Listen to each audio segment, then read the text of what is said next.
frustration. Oh my god! Oh my fucking god. Rage. Stop fucking stunning me! Fuck! I'm gonna rip my fucking hair out! Just what the fuck? And a bunch of reloading. These are the things I had to endure during this act of our musical journey in the Sword Coast. Hopefully you watched the first act and know the rules, but if you didn't, link is in the description. I'm not gonna make the intro any longer, so just watch. The adventure continues into Act 2, where we decided to take the mountain passway as our future psycho wanting to rule the world girlfriend has requested us to do so. Some peon tells us to take the torch or we won't survive the shadow curse. I exquisitely tell him a story that we are in fact the bestest true soul in the musical universe. But his peasantry doesn't let him understand what we said. Just few meters in, Shadowheart waffles that she is immune to the dark cloud, but I put in my earbuds and listen to some Mozart. And when she's finished, we go to the nearest outpost where another peon is wanting the dog to kill itself. And I can't stand how he's treating the hyena, so I force this stupid little shit to fetch the bone himself, as no one is going to hurt fucking animals, and I also want to see his green ass will be consumed by the shadow curse. I then go and look how it went with fetching and make a totally justified kill on the little shit. I see chest in the distance and I'm now totally interested as my greedy hands wants to lay themselves on every possible treasure they can. I get surprised by some Viet Cong assassins though that protect the chest, and the musicians,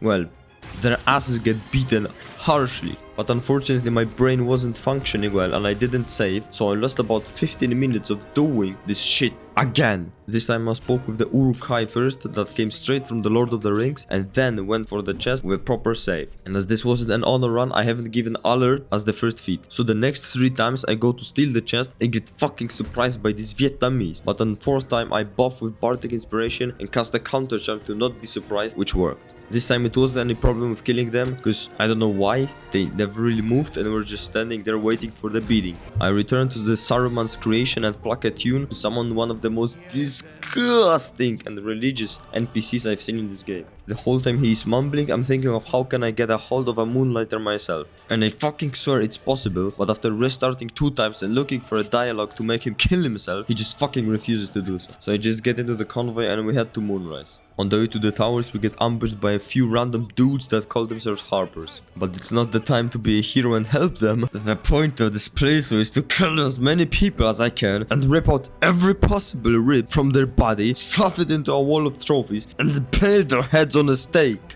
So I help the convoy. I take a big pleasure in killing these heretics. That is not a big problem since they are just little harpers and I have the power of music by my side. And let's not forget the giant spider walking right next to my ass. I ask how the harpers could be in the dark without the Moonlighter, but Karnis shuts me down by saying that we have the power of God on our side. We level up to 7 and give freedom of movement for Wolfgang, confusion for Shadow Bitch, and fear for both Soyboy and the vampire. And we continue the passage. The journey is fucking long and boring, but we finally make it to Moonrise, where everyone meets us as we would be the second coming of Jesus or something.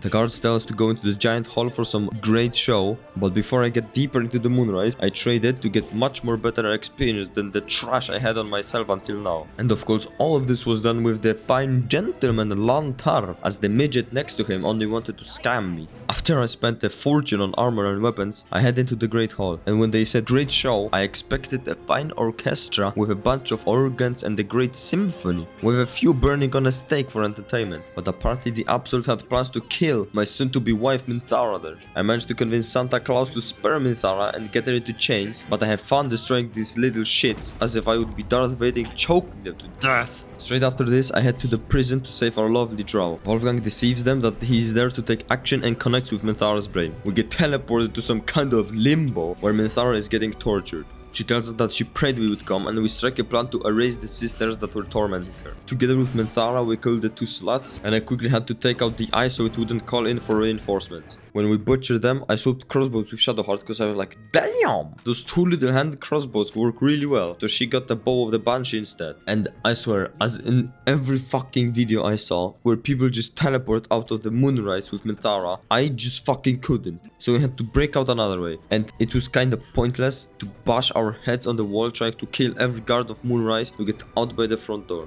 So we head to the deeper prison. We kill another eye in the guard, and at the same time a strange looking bald fella that looks suspiciously like a total asshole to the Gunsdians, and the dead Barkus talks about making an escape. We decide to help him break out because we also need to get out. We agree to bring him his hammer, which ultimately makes my brigade face the warden, which proves to be a pain in the buttocks by making herself fucking visible all the time. And for some reason, Astarion's eye proves to be a fucking scam by Volo. Rest of the fight takes place on the upper floor near Wulbrand's hammer. She gets out of the invisibility and we cut her and shoot her with aloes until she can't stand on her feet anymore. We rob the place, get the hammer for the gnome, and then we open his cell and get out the boat together with him. The rowing takes us to a place called Last Light Inn, in which, we are not so kindly accepted by the looks of it. But some black-haired Jesus comes to say that we are only there to help them. We talk with Jaheira so she won't kill us, and Minthara thanks us for the rescue, offering her services, which we accept, of course. We go to the camp. I strip Gale of all of his armor and weapons since he's officially fucking useless in this run, unless I want to blow up the brain later on. But I do it to prepare the stuff for Minthara's involvement in the party. I then spend a solid 10 minutes listening to Minthara talk about Ketheric, the absolute, and how much she wants to ride us again. I quickly take a peek at her without the clothes to know I made the right choice of romancing her. I go with her to Withers to respect her, but apparently I respect only her head because her whole body is missing. For now I made her almost like Gale, but with a twist of giving her dual wielder so she would wield Blood of Lathander and something other in second hand later. During sleep my abomination becomes sexy and starts to look like a cow with all these white spots on their body. She talks again about some fight, but we just go to sleep again. And talking from experience, now is the time to take a bunch of zero camp supplies long rest to get a lot of cutscenes, just like the one I've been waiting for. Our delightful butler has appeared again and tasked us with killing this beautiful lady of Seluna. I go to fiddle with the strange ox a while and find a dying artist that's in a dire need of help. I tried to save him, but he doesn't seem to respond to my musical symphonies. We go with a rather strange and totally justified combo of 2 backpacks, 1 pouch to the trader, and with totally legal strategy without breaking any of the trader's conventions. I put on the stuff I quote-unquote stole and went to talk with the bald-ass Wulbrand, who isn't really friendly and talkative. At least he pays in gold. I refuse to drink with Jaheira and head for my target upstairs. But we are unfortunately intercepted by the Jesus who saved us earlier. I tell him I don't need him, but he sticks his fucking nose into my business. I pushed the urge to carve her body out on the balcony to make quick friends with killing of Marcus. I warn her about him and together we stand against Marcus and his ghouls. I slash and cut the ghouls and Marcus, but with the AI of a wire stripped to a fucking potato, Isabel almost dies in the fight. But we manage to erase the ghouls before they land the final blow. When the last undeads are finished, Jaheira storms into the room to check if everyone is alive. We chat a bit with the cleric and for a little time I felt bad for killing her. I couldn't wait more to close the door and completely rip her heart out of her chest. With her death, the whole Last Light Inn falls down, and we deceive Jaheira that it was totally an accident and she fell out of the window or something. I spent the next 15 minutes erasing the rest of the harpers that turned into cursed ones and giant dildos coming out from the ground. Jaheira also helped by casting Ice Storm and then covered by changing into a panther. I raised a toast to the death of Isabel and Jaheira wanted to erase me from this world, but her janky ass crumbled before me when I intimidated her. I talked to every of my party babies to hear what they think of me killing her, but they weren't very bothered by my decisions. I took a long rest as I was so ready for my grand prize. When the Jew came and showed me my new skin, I got musical goosebumps as it was just so pretty. A Slayer form, maybe not so musical itself, but by looking at it, and that it's still Wolfgang, and it's embracing the rule number 2, which is being the most evil. I guess it's justified, I use it in many cases. Before leaving the camp, Scratch comes and gives us some smelly sandals he found somewhere. But we still pet him, for how good boy he is. And I also gave the sussy dagger for Minthara. Our company stored everything valuable in the Last Light Inn and its graveyard, and made way, somewhere, because a flock of birds stopped us, but they got exploded very fast. We wandered further into the dark, killing another Viet Cong ambushers that also inherited self-exploding tactics. In the far dark, we found he who was, but who he is, or what he has, I have no fucking idea. He gave a quest about finding some ledger, which, spoiler, I forget to give him later on. I walked for around 20 minutes or so trying to find anything and anyone in this cursed fucking land. But unfortunately, I only lost time by doing so. Or did I? I found another Vietnamese people hiding in the woods, but this time I was the one ambushing them. I placed my people on the positions and started the fight. I somehow managed to get them all into one place, just like in the ending of FNAF 6. After using thousands of board game inspirations, spirit guardians and Wolfgang's true skin, we destroyed the 3 people, showing them that nature doesn't in fact always prevail. And then we find a useless fucking ring, but I guess it was worth it for the XP. Continuing the journey, we found yet another ambushers, which we managed to ambush ourselves, with them garroting our necks and not letting me fucking move and have disadvantage, but finally I am able to erase them from the Sword Coast. And was the loot worth it? No, I didn't fucking think so, cause I'm not really using any fucking radiant damage, cause I am true to my music. So again, the XP is what matters. At this point I was flattered as to what am I supposed to do. Since I ain't got no moon lantern, I can't go deep into Shadowlands, and I have Mintara with me, so I can't get into Moonrise. But to my surprise, no one really cared that I was walking everywhere with a prisoner that was about to be murdered in prison just 5 minutes ago. I dared to donate my blood to poor Drow, who apparently wanted to bite Astarion, but he pussied out. After that, we paid a visit to Disciple Israel, who tasked us with recovering the Night Song. We go into Balthazar's chamber, get the moonlight, snuff in his books, revive zombies by accident, clear them, and then my party looted the secret chamber where a cowboy hat was hidden that we gladly took. Unfortunately, Gale isn't accompanying us at the time, so I can't create the moon lantern which summons the shadow. But to be honest, I don't think I need it. I'm just too lazy to go and get Gale. After the thievery, we venture out into the dark lands. To be honest, because we're playing bards, I feel like this boss rush goes on so fast, since the mighty 3 I need to annihilate are easily destroyable by throwing right dices. So to start off with the first, the Lady of Gold called Gering of Thorn. Wolfgang throws out first dices that she can leave with the gold, and when she says that this gold is not for hers but for the toll, Wolfgang simply intimidates her so fucking hard that her big, fat, greasy, slimy and made out of gold ass explodes on the spot, rewarding us with a bunch of gold, pass to the lower city and a morning star, which I will probably never fucking use. Then the party loots the rest of the toll house, in which we find a good pair of gloves. Next stop on the way to the Sharran Temple is the tavern with the most distinguished gentleman I have ever met. I sit down next to him and finally enjoy a good drink after everything I have been through. After having to use some buffs to drink the mixture from Theobald, we stand strong like never before, whilst Theobald overdrinks himself, sending himself to an eternal sleep. I loot his entire cavern that was behind him, loot few clubs and a ledger that he who has or will or he was supposed to get. Hopefully he'll get what he needs. After all this, my party levels up again. I give out a bunch of abilities and everyone in the party gets the alert feat. Heading out of the tavern, we adventure north, making a little stop by shadows that try to take us down, but they perish as they try to listen to the tunes my mates and I are singing. Ah, the love ballads, the sharp swords sounds, they are all so beautiful.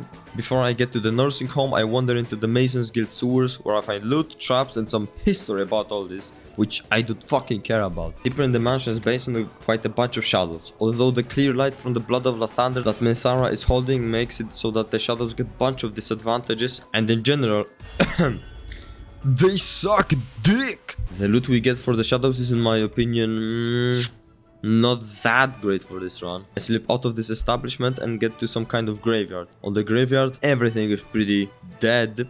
We loot bunch of little temples and get close to Sharran Temple, where a familiar face is nearby and offers Astarion a deal, which we take because we're going to kill Yurgir whatsoever. And if Astarion wants his dick bigger, then sure, why not? We don't go to the temple that fast though. There are a few other temples I loot and go to find the nursery. I first trade with a semi-trader that happens to sell bunch of poisons. We ignore her deals and head to the Master Surgeon. And the third boss in the Darklands goes out by having the nurses perform a rather not Geneva conventionally friendly surgery on him, letting him die. I then proceed to take the most valuable loot from him, which is the loot, of course. I get out of this butchery and surprise a bunch of goats with the hard sound of my loot. After all these enemies were dealt with, I took a long rest and I headed to the entrance of Sharran Temple. I opened a bunch of chests lying around and failed the fucking puzzle like 10 fucking times. When I finally finished it, I headed onward to the lower part of the temple. Downstairs, I decided to just use a scroll to press the button. I had no fucking nerves to try and solve it.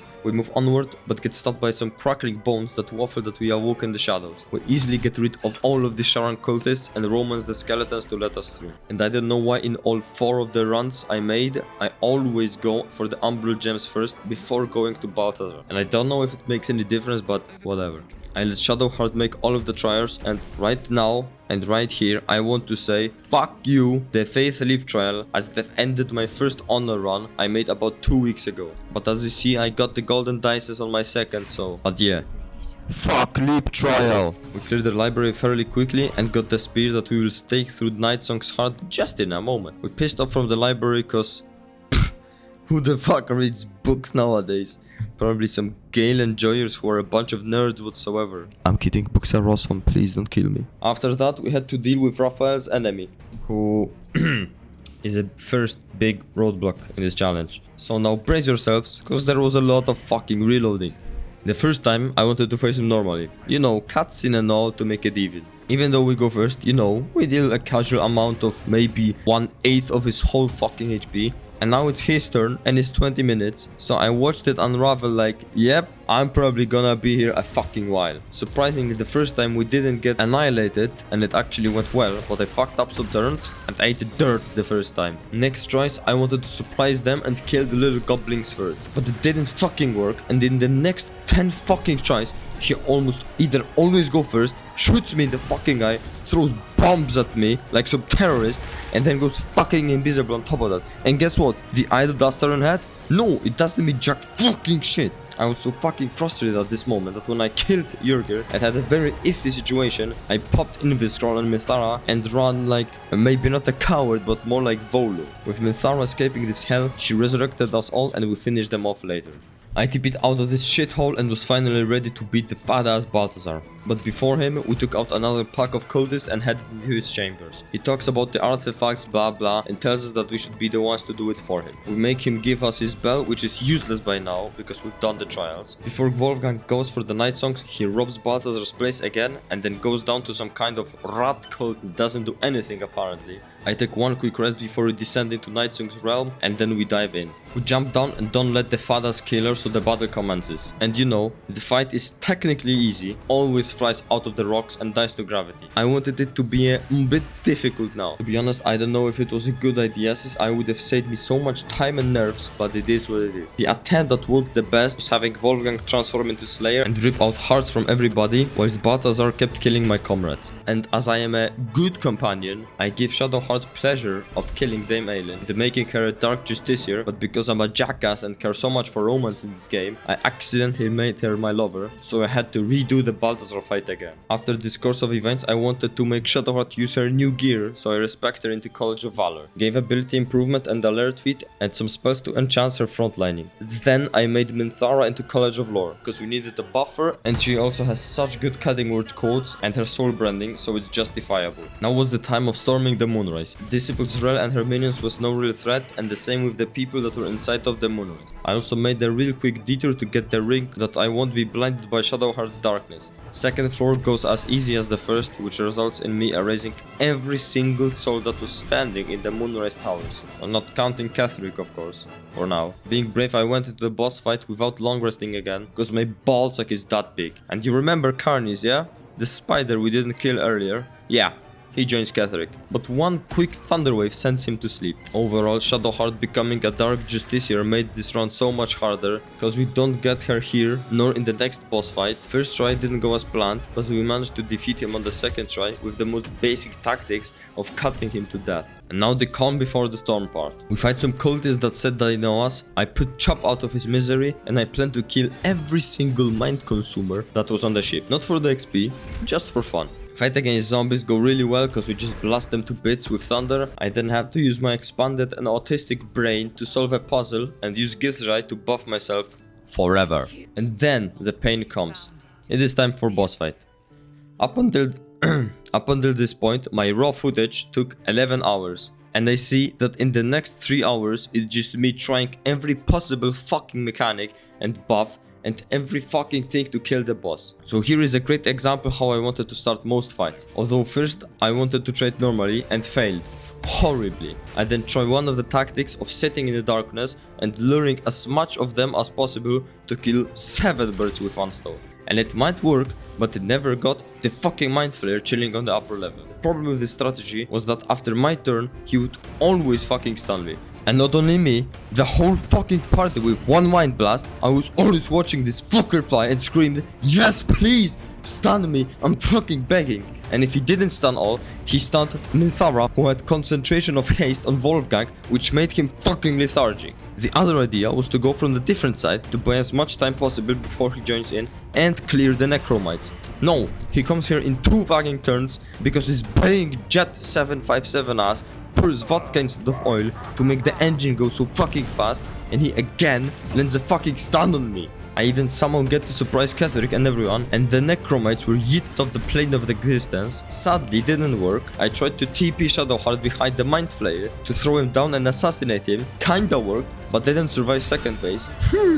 Guess fucking why. I check what does he have resistance against, and I see every fucking resistance to slashing and piercing damage. And what damage I have? Slashing and fucking piercing. The Slayer form does nothing at this point, my swords do nothing. What can I fucking do? The only way I dealt damage was the Thunder Wave glyphs. The problem with them is that they're limited, and he often makes a save against them because I'm just so fucking unlucky. At this point I was so mentally drained, I punched my keyboard way too many times. But then there was the run. I killed Ketheric as fast as I could near the entrance of the fight, and ran as far as I could when his second phase came to life. That was to make him pull us not that much into him. Mainly using the glyphs first half of his HP and thunder waving the incubating skellies, it goes fairly okay. But then my spellstars are no more. Wolfgang then drank Invis potion in 1 turn and then ran from Miracle to drink the only potion of angelic slumber I had after very stressful 2 turns, and almost making me go grey haired. Wolfgang wakes up better than ever and starts casting the thunder again. I confidently say that I was happy when Astarion died because I knew I could have used the scroll that Gale gave us, and he was also back as new. In this fight, Shadowheart also got Connor to take few hits from either Miracle or the Necromites, and after thundering him for a few years and using every single resource, he finally fucking dies. I leave the computer as the cutscene with the Dream Protector starts because I just needed to take a breath. In the high hall, I let Minthara sit on the throne and let her waffle for a bit. We take 1 last long rest before killing the Githyanki on the gate, and during that long rest, Minthara becomes our soulmate forever. We kill the Giths on the bridge and head on to Baldur's Gate. And as I think technically Act 2 already ended here, I'll set the monk fight in here too, which in quick words goes very smoothly. Slayer form does its job and the other baboons finish the monks. And by the way, I didn't even question the Emperor since we ourselves are very into tadpoles. So when he offers the astral tadpole, I let every single one of my company use it. And now the confirmation that we are in Act 3 is the kiss from Minthara. So here and now I want to thank you for your perseverance of watching this video until the end. I take a 2-week summer break now, so Act 3 will come out rather later than sooner, but I hope we'll see each other soon.